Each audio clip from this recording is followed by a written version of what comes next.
welcome to Bavaria. I have been in Germany for about a week. We flew in and we're just hopping around some towns. We went to Eisenstein, Heidelberg, I went to Cologne, Marburg, Kassel, just some towns around that area the past week. And now my friends are all going in different directions, Italy and Belgium, and I have rented a car for the week to check out Bavaria and Switzerland and all of the beautiful mountains. It's October, the fall foliage is so gorgeous. And I am so sweating. I was kicking myself, like I brought like 3 kind of tops like this, but the week that I spent in Germany already was so cold. Even on its sunny days, you really needed to have long sleeves. So I'm glad I do have these tank tops because I am so sweaty. I changed shirts. I was wearing a sweater through Albachklam.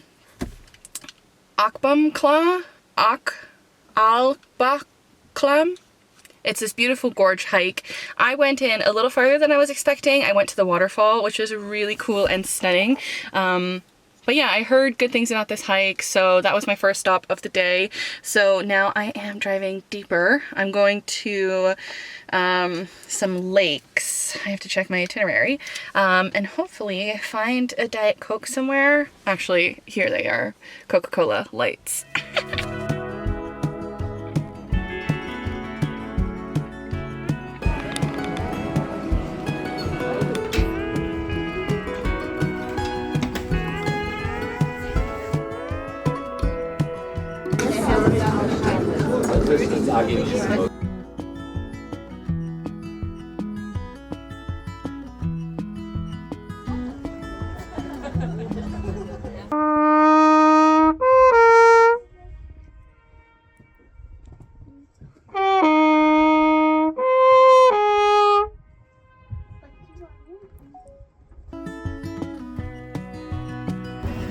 Der Rückweg dauert aber meistens länger.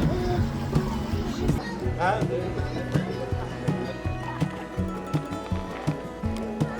oder? Das Wasser?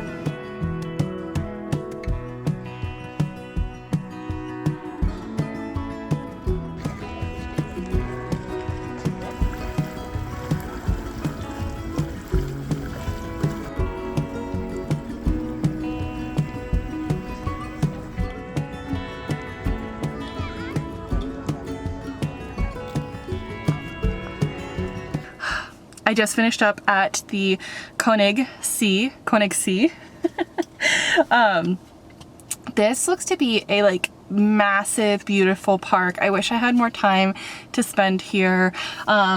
I thought about going up to the top because it really does look to be like a massive view of the lake and all of the mountains and whatnot. But I'm going to be doing a lot of that in Switzerland, and there's actually a lot of things that I'm kind of like nipping because they can kind of get repetitive. But I am really glad that I took the boat ride. It was $22 round trip to go to the cathedral. It's a beautiful boat ride there, and I think one of the most magical moments was when the tour guide took out a horn, a bugle of some sorts, and started playing so that you could hear the echo. It was so amazing. It was so magical. I know it's probably really touristy or, you know, cheesy, but it just sounded so lovely, and with the fall colors and being on a boat in this beautiful place and having a horn being played and then played back to you, so magical. So my plan for the rest of the day is there's a view spot in Berchtesgaden. I want to try and get a landscape shot. The mountains driving in were phenomenal. I was gasping the whole time. So I want to try and get, now that the light is hopefully a little bit better, a better shot of that. And then head into Austria proper for Hallstatt. The town itself is quite small, so I'm really only giving myself like 2 hours, but I should be able to get fabulous sunset photos there. So they have this really cute, iconic view of like the church on the lake, so definitely want to do that. So, and I did get a Diet Coke, so not as good as a US Coke, but it'll suffice for the next 2 weeks. Fantas I remember really liking in Spain. I haven't had one yet. I almost thought about getting a flavored sparkling water. Okay, just so thirsty. It's so hot. All right, I gotta hit the road.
I got a Fanta last night at the only open cafe in the town I was in.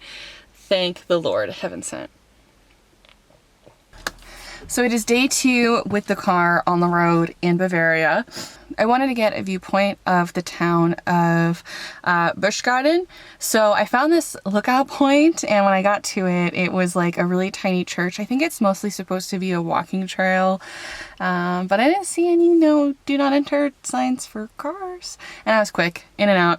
And there were these cows with bells on them and horses and this beautiful mountain, and it was such a magical little wondrous place. I was just expecting it to be like a weird pull-off. And then I sped to Hallstatt, which is a very tiny town if you're gonna visit. I think it's definitely worth the visit. I've heard that it's the town that inspired the castle and the look of the town in Frozen, the Disney movie, and I got some lovely day and night shots. There were swans everywhere, but they're definitely all cash. Make sure you have cash. I'm already out of cash, which is annoying. I have to get more euros.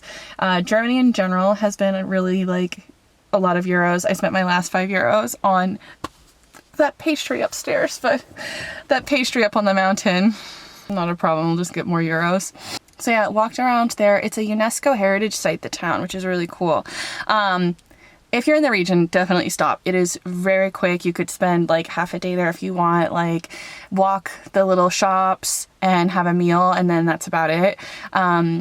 Another town I was wanting to get to, because I wanted to see a little bit more of Austria, was Salzburg, but I didn't have time for it. I've heard good things about Salzburg. I've heard wonderful, wonderful things about Vienna, but that's on the whole other side of the country, so that was definitely not in the cards for this trip. I stayed in a very tiny town on the other side of the lake, and only like 10 minutes, which was great. So I got like an early night in, but it was dark and the whole town was dark. And like I said, thank God there was like one cafe, because Hallstatt and this town all were closing down at 6 p.m.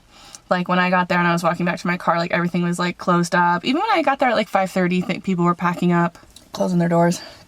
So thank God for the Fanta, because I was really craving it last night. So this morning I woke up super early. I went to the Eagle's Nest. This is what's the word? You know, Hitler, Nazi. What's like the party name? Not the USSR. That's Russia. Oh my God, I'm blanking. What is the party name? The Democratic Socialist Party of Austria, of Germany. The social, oh my God, that's so embarrassing. I don't remember the name, but it was a meeting place and it's on top of this mountain. I thought it was going to be, the place is much more of a lookout rather than like a museum. I thought there was going to be more elements of like history there, but it is a really like beautiful ride up. You get to take an elevator through these, after you go through these tunnels, and the view is stunning. The road to the top is closed, so you do have to take a bus up, and there is like a restaurant and a little snack stand where I got my pastry from, and that's about it. So that's something that you can really spend like an hour or two doing if you want. Like I said, I wish there was like more history. Definitely something I'll need to look into. My friend was telling me that it's another reason it's called the Eagle's Nest and its positions where it is because it's difficult for you to see from above, which I don't understand, because it's literally one of the tallest mountains. So I don't know, but I hope she is correct, because that sounds really cool. So it was kind of this way that they were able to be like hidden in these like mountainous regions. I have at least 2 things to do today. Evison Lake, which has been on my list forever. I've been seeing this on Instagram for years and years and years. And then I'll get to Fusen, which is where the castle is, but I'll be doing the castle in the morning. But I might catch sunset photos at the castle. We'll see. That's the plan. Firstly, I need some euros and I need some gas for this baby.